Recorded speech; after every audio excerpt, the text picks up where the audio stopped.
Hi, welcome to Kidzone. So glad you are here.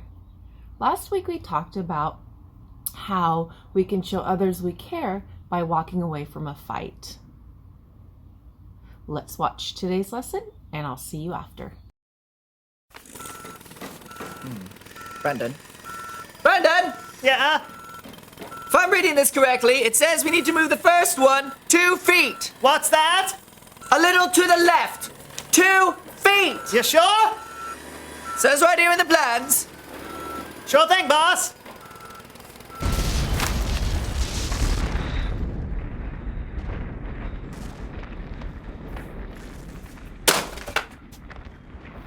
You sure you're reading that right? I mean, it might be upside down. What are those? Blueprints.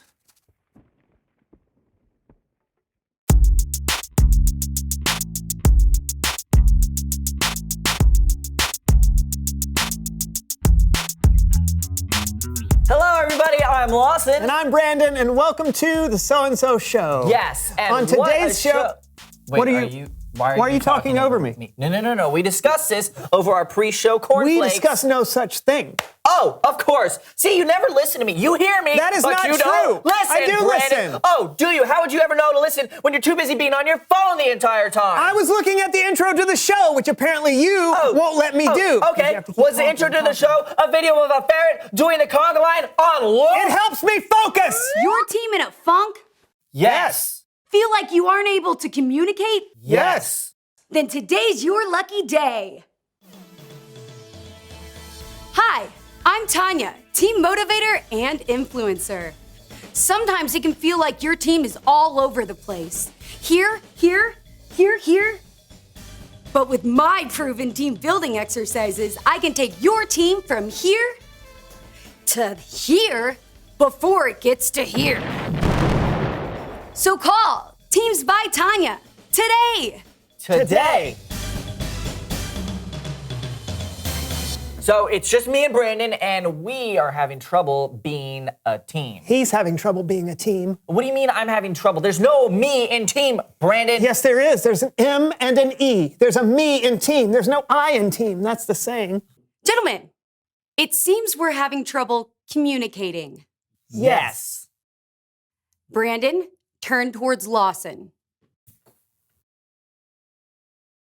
Lawson, turn towards Brandon. Now close your eyes. Without making a sound, I want you to mouth these words. I can't see you, I can't hear you. Good. Keep going, mouthing those words. I can't see you, I can't hear you. Good, even bigger, but still without making any sound.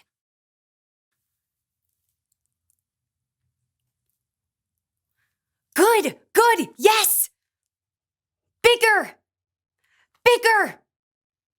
Good, I can't see you, I can't hear you. Now stop. Open your eyes.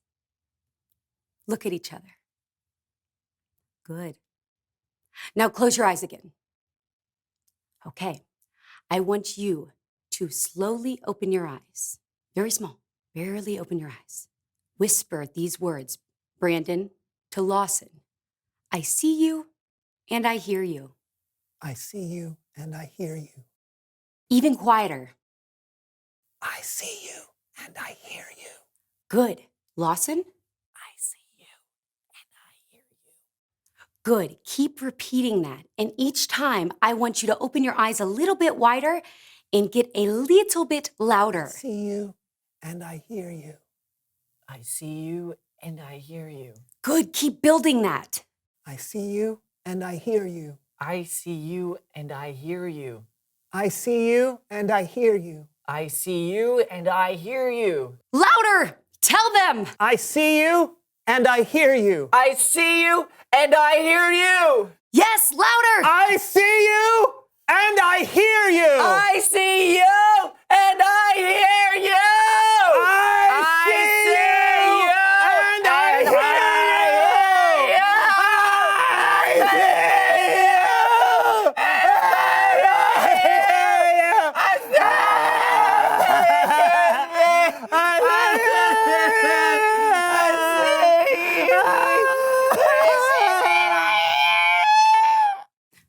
My work here is done. Now it's Bible story time with Kellen.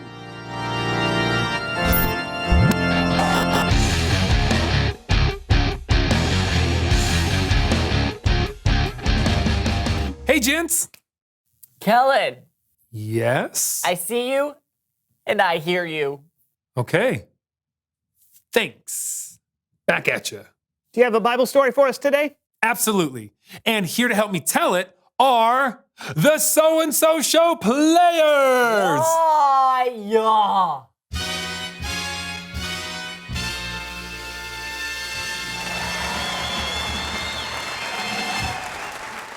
Today's story comes from the book of 1 Samuel, chapter 25.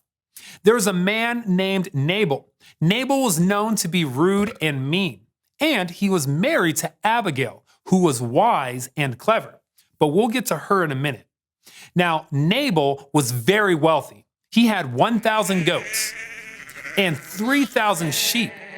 And it was time for Nabal to shear his sheep and sell the wool. There's another character in today's story. His name is David. You might remember David as the shepherd boy who slayed a giant and then became king. This is that same David. But in our story, he hasn't become king yet. David was staying with his men in the desert when he heard that Nabal was shearing his sheep. Frances!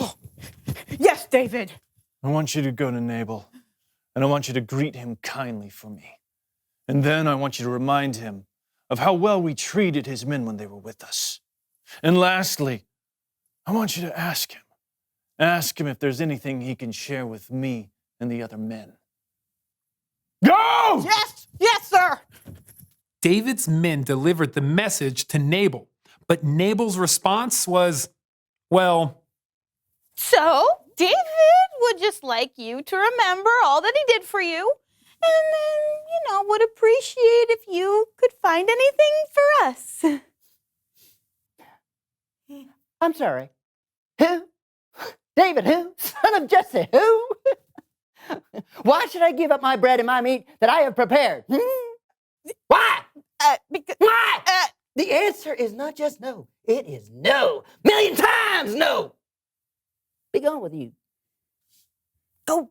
no. Go. Million times, no. Million times Million go. times, no. David's men reported back everything Nabal had said to them. No. No. A million times, no. What?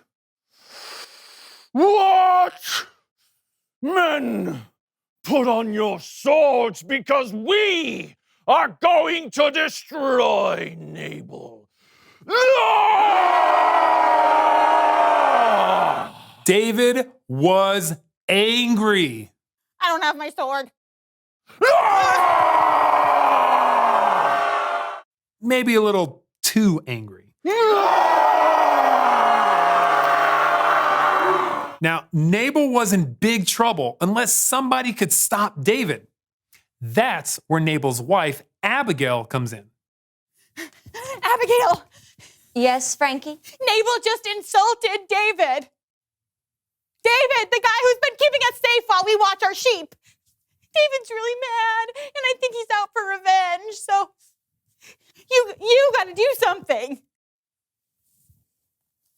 All right, people. Listen up. We're going to have to do this fast.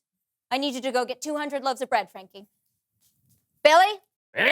Grab 2 bottles of wine, and I'm not talking the small ones, I'm talking the big ones in the animal skins. Sure thing, boss. Sally? Yes, Abigail? I need you to get the 5 sheep ready to be cooked. You got it. And Frankie! I'm going to need a bushel of grain. Okay. And 100 raisin cakes. Okay. And 200 cakes of pressed figs. Let's go, people! There's no time to waste! Abigail wasted no time. After she collected all the food, she loaded it onto the donkeys and met David, who was approaching from the desert. Ah! Can you believe it, men? How he has treated us?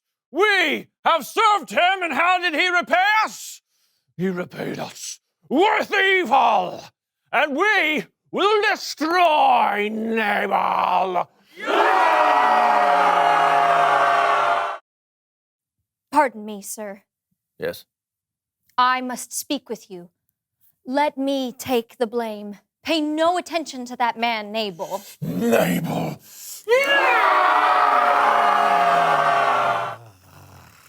He's really not worth getting that worked up over.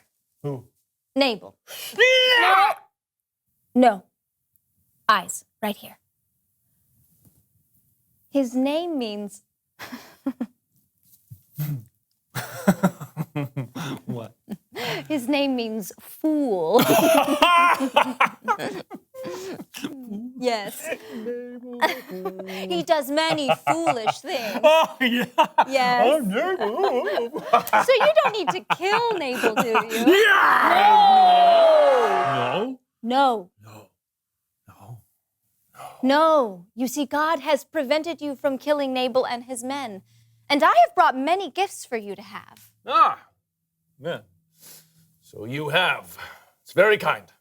So you don't need to kill Nabal. God will take care of it. He's going to appoint you king over all of Israel, and you don't want to have to worry about how you killed Nabal and didn't have to, right? You make a lot of sense. Thank you. I just ask that when you're king, you remember me. All right. All right. Go. You may go in peace. I have heard what you have come here to say, and I will do as you have asked. Goodbye. So Abigail returned home and David stayed put. With her quick thinking, Abigail was able to make peace. The end. Great story, Kellen. Thanks. And many thanks to the So-and-So Show players.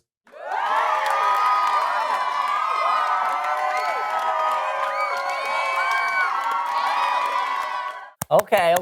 That wasn't terrible. Yeah, Abigail was incredible. To be able to soften a situation like that took a lot of courage from Abigail. Yeah, David was so angry he could kill. But God used Abigail.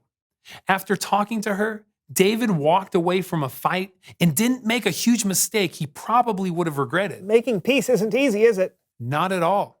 Sometimes people think the person trying to make peace is weak because it looks like they don't want to fight or argue. But being a peacemaker is incredibly hard, and it usually takes a lot of work. And a lot of raisin cakes. Oh, you know it. Great story. Thanks, Kellen. Yep, I'll see you guys next time. Later. Wish I could be a peacemaker like Abigail or Tanya. But how, Brandon? How? I don't know. But let's find out. Reveal the question. What are ways you can be a peacemaker? Maybe you can be a peacemaker with two of your friends. Or within your family, or maybe a sports team. Or maybe you can be a peacemaker by saying you're sorry. Lawson, I'm sorry that I get angry at you. Sometimes you're a great friend. Thanks, buddy. I'm sorry too. I don't think either of us were peacemakers today. Yeah. Until now. High five! Yeah! That was close enough. All right, that was close enough. Yeah. There are lots of ways you can be a peacemaker. Talk about it with each other. And we'll see you next time on The So-and-So Show. I can't see you. Good. Oh, I can't hear you! What did you say, Brandon? I can't see you. Tanya! I can't see. Are my hands still over my ears? I can't see you. Why are my eyes closed? I can't see you. I can't hear you. I can't see you! I need water! I need a nap. Good. I need water! Good. This I is need a team nap. building. I can't see the point. Why? Good work, Tanya. Yeah, I do that.